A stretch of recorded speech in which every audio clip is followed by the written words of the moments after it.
скучно как? К этой работе быстро привыкаешь. Дороги. Просто главное не зацикливаться на том, что ты один.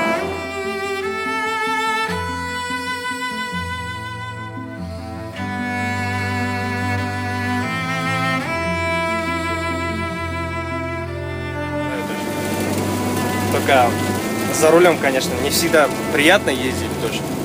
Тяжело, видимость плохая, аварии, там, не знаю, скользко. Но люблю точно. Точно. Бывает такое, что целую неделю едешь дождь. Такое бывает, допустим, скажем, я если еду с West Coast на East Coast, да, с запада на восток. Бывает такое, что циклон идет, и я, получается, практически ловлю этот циклон, и мы вместе едем. И у меня дождь никогда не заканчивается, пока не доеду, да. Такое бывает. Бывают такие дожди, что видимость там, ты едешь там 3 метра, 4 метра, наверное.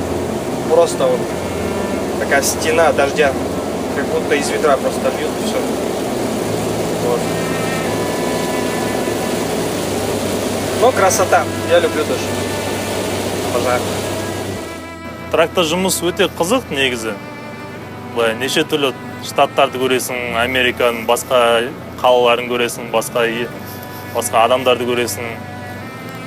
Неше түрлі акценттер естисің, неше түрлі хиллбилли, там, реднектер. Сондай жаңа сөздердің бәрін осы тракта жүріп үйренесің ғой. Қазақстаннан келген жас жігіттерге істеуге болады. Өте қолайлы жұмыс, өте тиімді, ешқандай білім керек емес, ешқандай жоғары оқу бітірудің қажеті жоқ. Және бұл жұмыста жұмыс істеп, орта статистикалық американдықтар сияқты табасың ақша. Мүмкін олардан да көбірек табасың. Ол істегеніңе байланысты ғой. Сондай жақсылықтар бар.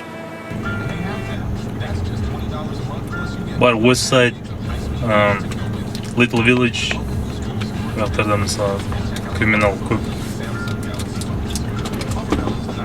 Вот, как сказать, поначалу было очень страшно взяться за такое дело. Машина огромная, все-таки ответственность большая. В Америке, как я понял, считается второй самой опасной работой. Ну так оно и есть по сути. Ответственность. Я сейчас на данный момент, у меня степ-дек. Ну, что это значит? Это открытая платформа. И я ответственен за то, чтобы за все грузы, которые я перевожу, потому что они ставятся у меня на платформу, я должен их закрепить. Иногда груз бывает очень тяжелый, бывает военная техника, часто бывают самолетные двигатели и так далее. Ну, в общем, в таком роде. Там можно заработать, там чувствуется заработок. Возможности есть. Если там поработать, можно что-то... Если останешься даже на этой работе, можно там даже вырасти, открыть свою компанию, что-то в этом роде. А так можно заработать и купить дома там, квартиру или еще что-то в этом роде. Мне пока нравится. Я начал заниматься тракингом, потому что приехал в эту страну, то есть денег не было. В эту страну все приезжают с амбициями. Хочется много чего добиться, но не всегда получается. Жить-то надо. Когда я вообще приехал в Америку, у меня всегда мечта была, то есть стать музыкантом, там, каким-то, там, я не знаю, рок-звездой я хотел быть. Вот, но мечты как бы, ну, до сих пор мечтаю. Я думаю, когда-нибудь это моя мечта осуществится наконец. Но на пока, то есть, я думаю, то есть, чем концы с концами сводить, еле жить там, я не знаю, на улице жить или бомжевать, лучше что-то зарабатывать и иметь возможность скопить на что-то, я не знаю. У меня вот очень много планов там, не знаю, есть планы там что-то открыть, какой-то бизнес открыть. То есть я не хочу всю жизнь работать там, за рулем сидеть, это мой кошмарный сон.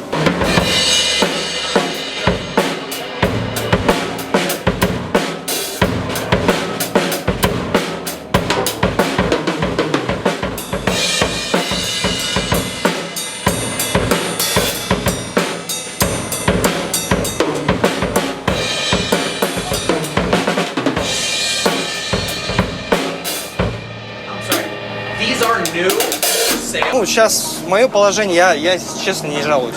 То есть я говорю спасибо Богу, что у меня есть такая возможность зарабатывать что-то и копить что-то. Америку видеть, 3,5 года работаю, и я видел все штаты, все вот Lower 48 называется, то есть вот эти 48 континентальных. Штатов я увидел. Я побывал вообще практически во всех крупных городах. То есть попутешествовал. Я ни о чем не жалею. Мне вначале даже эта работа как-то нравилась. Но потом потихоньку это превращается в работу. Ты уже ничему не удивляешься, тебя ничего не удивляет. Едешь.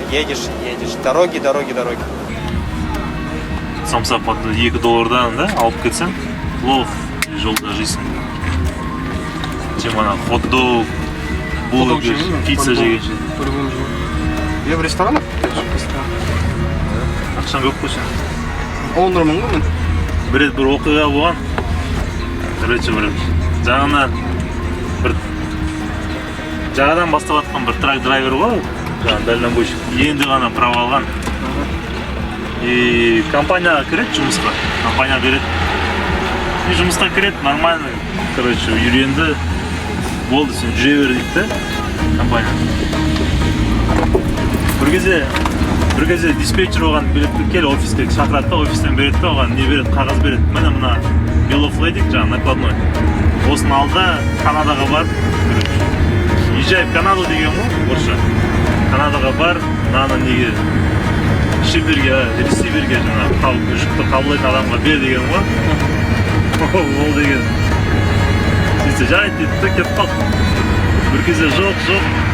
Сөйлейді, телефонға звондайды. Не болды, жеттің бе сен? Я жеттім дейді. Тапсырдым ба жүк дейсің? Жоқ, қағазды бердім дейді. А жүк не болды десе? Білмеймін дейді. Сөйтсе ол жаңа трейлерді алмай бар ғой. Қағазды алып, просто трейлерсіз, жүксіз кетіп қалған ғой, Канадаға прикинь. Біздің де күнделікті жұмысымыз осы. Осылай айтаймыз. Қазір Уисконсин штатынан Пенсильвания штатына бара жатырмын. Йорк, Пенсильвания штатында Йорк деген қалаға. Жаңа жолда достарыммен кездесіп, жаңа Нұрлан деген баламен қазір кетіп баратырмын жолда. Негізгі жұмысымыз күндегі осы. Қазір кетіп баратқан груз соктар алып баратырмын. Уисконсин штатында завод бар, сок шығаратын. Негізі жұмыс былай қиын емес, бірақ бұрын негізі жұмыстар жасағам. Былай грузчик болып жұмыс жасадым, официант болып жұмыс жасағам. Ответственность көп та бұл жұмыста. Біраз жолда қарап көресің, жаңа трактың состояниесіне, груздарға бәріне ответственность аласың. Трактор лизингке алып жұмыс істеп жатырмын. Былай айтқанда өз-өзіме жұмыс істеп жатырмын да. Былай бұл негізгі алға қойған бизнес мақсаттарымыз, бизнес ашып не істеу ғой. Соның бірінші бастапқылар болып есептеледі. Лизинг деген ол осы тракқа мысалы аптасына ақша төлеп, өз-өзіме жұмыс істейсің, компанияға процентін төлеп отырасың. Былай қарағанда, как-то өзіңе жұмыс істейсің да. Бұл жерде уже сен независим болып жұмыс істейсің, тәуелсіз болып жұмыс істейсің.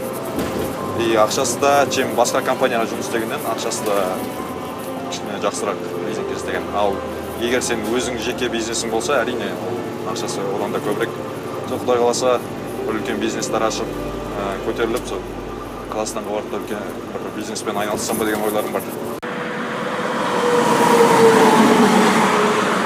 Когда я кому-то говорю, что я дальнобойщик, многие думают, что я человек грязный, вонючий, там, я не знаю, весь в масле, ну, простой рабочий, недалекий человек. Думают, что у нас никаких условий нету, думают, что мы вот так вот выезжаем, там, скажем, в дорогу, да, и можем месяцами не мыться, да, это все неправда, потому что это все-таки Америка, здесь все условия, у нас души есть, у нас парковочные места, спальное место, да, то есть где мы можем ночевать, еда не хуже там, чем там дома, да, то есть.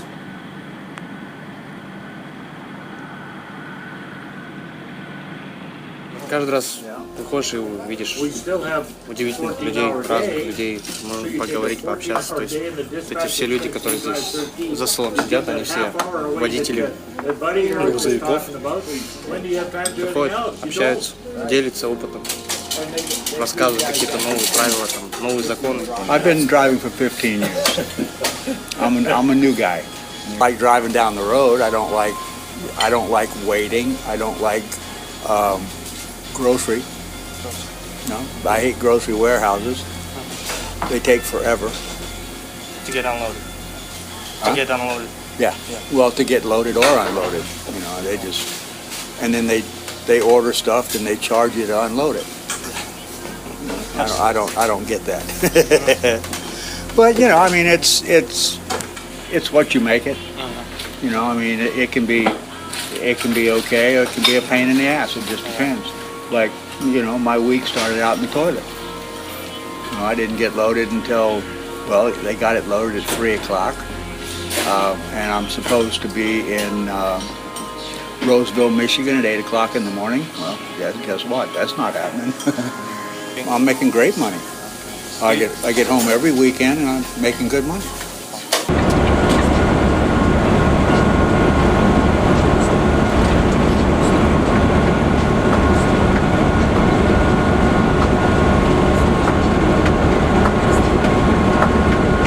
Ананы қалай қоясың? Мен мынау толады ғой, тоқтатады ғой, сосын ана жаққа барып ананы қосам.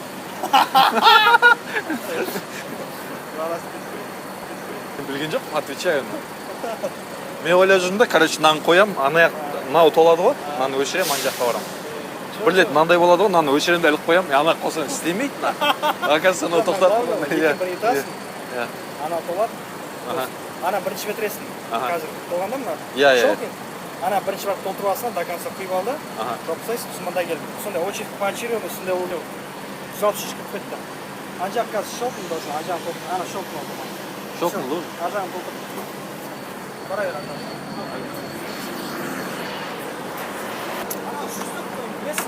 Мынау 100 ба? Толтырдым. Иә, әртүрлі өте қиын жағдайлар болды. Мысалы, жолда бір грузды алып екінші грузға барған кезде жолдан әртүрлі GPS иногда қателесіп кетеді. Сол кезде жолдарды түсінбей қаласың иногда. Қай жол, мысалы, бір штаттан бір штатқа шыққан кезде қай жол тиімді екенін, мысалы, дос-балалардан звондап сұрап аламыз. Өйткені Америкада көп жолдарда төлейтін жолдарда, платный жолдар дейді, сондай жолдар бар. Бізге лизингте өз-өзімізге жұмыс істегеннен кейін ол платный жолдарды өзіміз төлейміз да. Поэтому сол жаңағы жолдарда басқа жолдармен айналып өтетін қолайлы жолдар бар. Солар достарымызға звондап сұрап аламыз.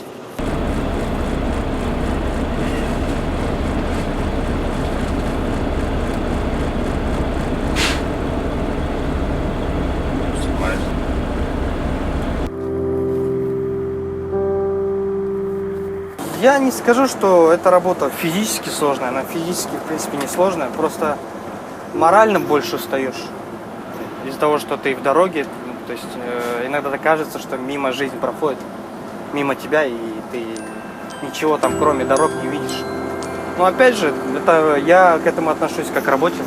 Конечно, я не планирую там всю жизнь за рулем сидеть, я вот себе пообещал, что вот в будущем еще год-два я уже слезу, то есть накоплю достаточно денег там на что-то, хочу свой бизнес иметь, и я слезу. То есть на пока я работаю очень усердно, стараюсь, то есть побольше времени проводить в дороге и больше зарабатывать, потому что если ты дома сидишь, тебе деньги здесь никто не платит. То есть грузы перевозишь, да, платят. Бұл негізі еркектердің жұмысы, шын айтсам. Тәулігіне шамамен 12-13 сағат айдайсың. Үйде болмайсың, мысалы. Әрдайым жолда бәрі стресс қой. Мысалы, пробкаға тұрып қалсаң, кептелісте тұрып қалсаң, жүк тасу, жүк тиеу, жүкті жеткізу. Бұл жұмысты негізі бауырларыма ұсынбаушы едім, шын айтсам. Өйткені бауырларыңа жаның ашиды ғой. Бұл жұмыс қиын. Жолда неше түрлі оқиғалар болады, мысалы, шаршайсың.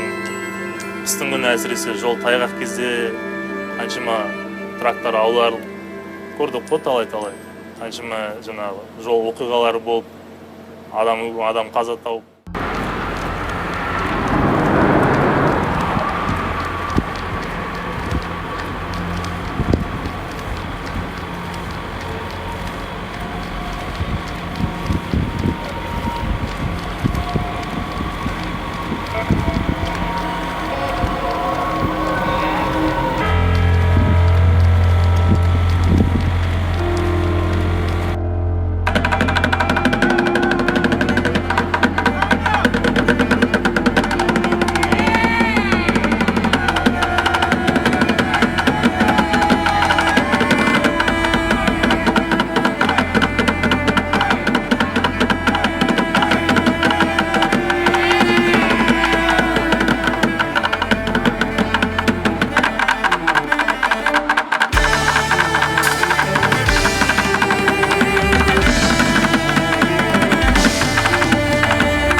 Әзіргі уақытта тракты айдауым ең бірінші ақша жинап алып, сол өзіміздің отанымызда пәтер алу, немесе үй салу, бүкіл армандарымды орындау.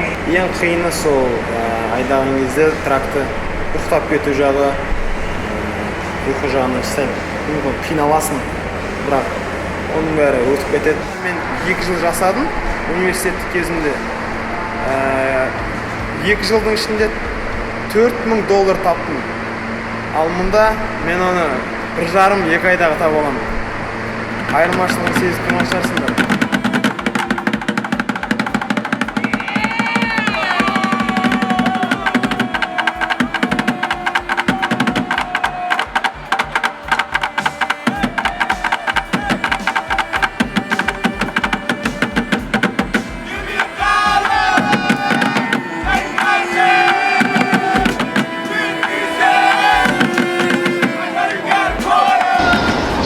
What else? 5380.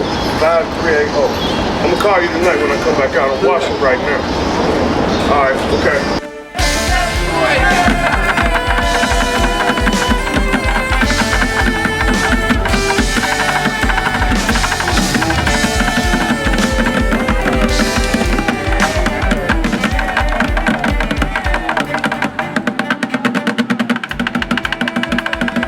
Ешқандай туысқандарың жоқ, өз-өзіңмен ешкімге керек емессің. Қиналған уақытта саған ешкім көмектеспейді. Мұндағы адамдар сені ішкі жан дүниеңді түсінбейді. Ең сені түсінетін тек қана ол сенің жанұяң, әке-шешең, қарындастарың. It's no surprise that I got lost in your brown eyes.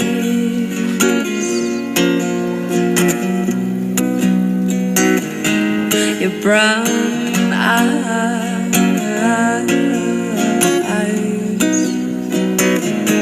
Your brown eyes.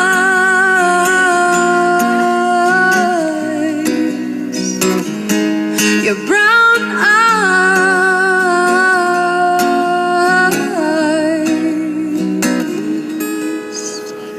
Your brown eyes. Thank you. На этой работе тупо надо пахать. Ты здесь не можешь на расслабоне работать, то есть просто там лежать дома, там полмесяца работать. Здесь надо пахать. Я проработал на треке 5 недель, и я понял, что это не мое. Честно сказать, если что, я испугался этой работы. Не то, что испугался, просто... тяжело было. Ощущения были, то, что ты вдалеке где-то, непонятно где находишься в дороге. И находишься не один день, а где-то 7 дней подряд. А потом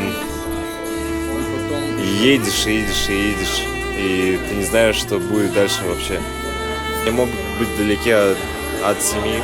И как бы я поехал, последний трип свой сделал, я понял, что если я останусь на треке, то я не смогу вообще обратно. Последний вариант для меня всегда, я для себя делаю как бы таким, то, что я пойду работать на треке, да, но только из-за денег, как бы деньги, они быстрые, но в то же время ищешь для себя что-то легкое, полегче этого, пытаешься заработать здесь, но ты знаешь, что это будет меньше, но ты не будешь далеки от семьи, допустим, как я, да, допустим. Не знаю, у меня сын есть, которому всего лишь 20 месяцев. Я просто не знаю, как я могу его не видеть с месяцами. Я так его не видел уже 6 месяцев, да, получается, 7 месяцев уже не видел. Если я опять ему 20 месяцев сейчас, если я его пропущу еще в ближайший год, он меня вообще как отца не будет воспринимать просто. Мен ана жерге барып демалмағанда мынанша ақша табар едім деп ойлаймын. Бірақ бұл өмірде біз тек жұмыс істеу үшін ғана келген жоқпыз. Біз жұмыс істеуден бөлек өзімізге қарау керекпіз. Сонша жұмыс істегеннен кейін, егер сен демала алмасаң олай, не үшін сен өмір сүріп жатсың бұл өмірде? әрине кез келген адам демалғысы келеді. Сол үшін мен ойлаймын, ақшаның артынан қуған ол дұрыс емес. Ақшаның артынан қуа көрден қалай шыққанын да білмей қаласың. Сол үшін мен ойлаймын, өз кезегінде демалып тұру керек, өз кезегінде жұмыс істеу керек.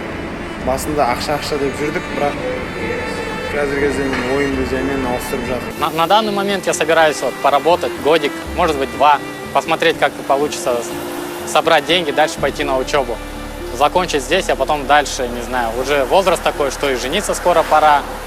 Потом буду дальше определяться. Но в первую очередь хочу получить образование тут, американское. Я вообще надеюсь, что в ближайший год или 2 я слезу с руля.